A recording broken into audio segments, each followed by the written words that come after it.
Last year for CitizenCon, we did a vote to decide what vehicle you wanted to see next, and the winner was the mining ship. So what we ended up doing is the large RSI mining ship, which has turned out to be the RSI Arrastra. What is Arrastra? Absolutely no idea.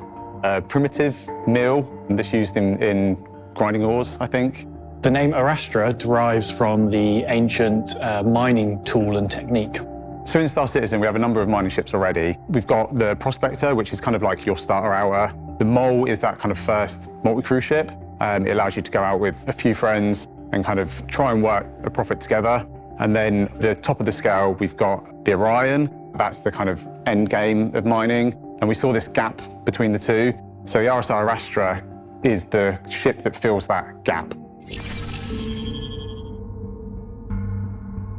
So the Arrastra kind of combines the core visual elements that we've kind of developed over the years of RSI. It still has that definite triangular arrowhead shape to it, so it still feels at home within the RSI family.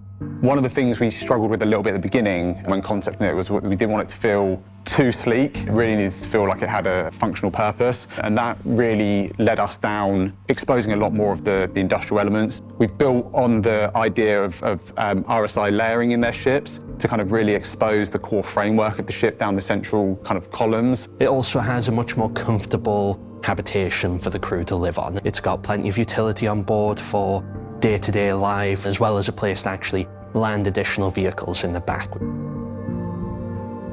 It has everything you need to spend a large amount of time away from dock, away from station. It's got an onboard refinery. It's got a large amount of ore storage, as well as onboard cargo. It's a kind of big, serious mining ship, and it allows for a crew of up to 5 to kind of go out and really kind of step into that professional level mining outfit without requiring, a big capital ship. We have multiple stations for different people to actually mine at the same time as each other. They're all sat together in a very RSI-like bridge section.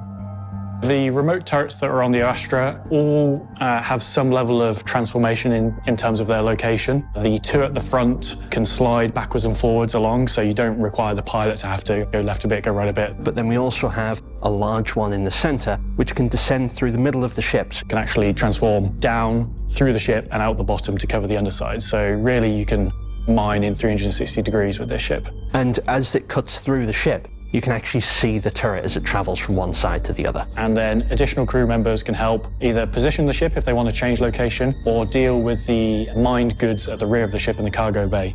But the ship can also hold ground mining vehicles. If you are planet side, some of those crew members could take mining vehicles that you've stored aboard out and do some surface mining whilst the ship hangs around nearby to tackle some ground mining rocks. So this ship is really perfectly placed for people who want to go mining but don't quite know what they're going to encounter along the way. They are equipped to tackle anything on the surface, anything on space.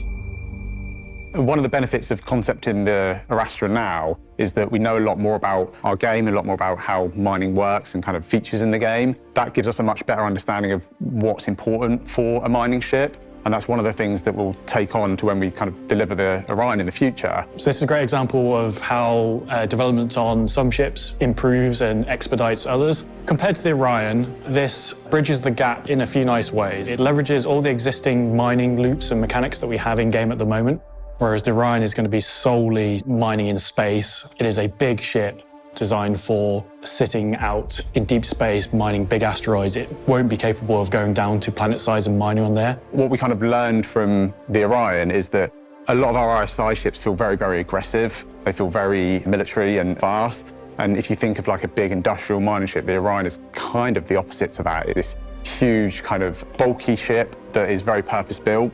And what we want to do with the Arrastra is take the lessons that we'd learned from that and combine that with some of the more modern RSI art styles and manufacturing techniques. The Arrastra is the sort of all-in-one mining ship. You've started hand mining at the very start. You've progressed to, say, a rock as the next step, then a prospector, then a mole. This is the big step that lets you do a bit of everything. You can mine, you can refine, you can transport. And then if you want to go even deeper into that, then you go off to the Orion at the end.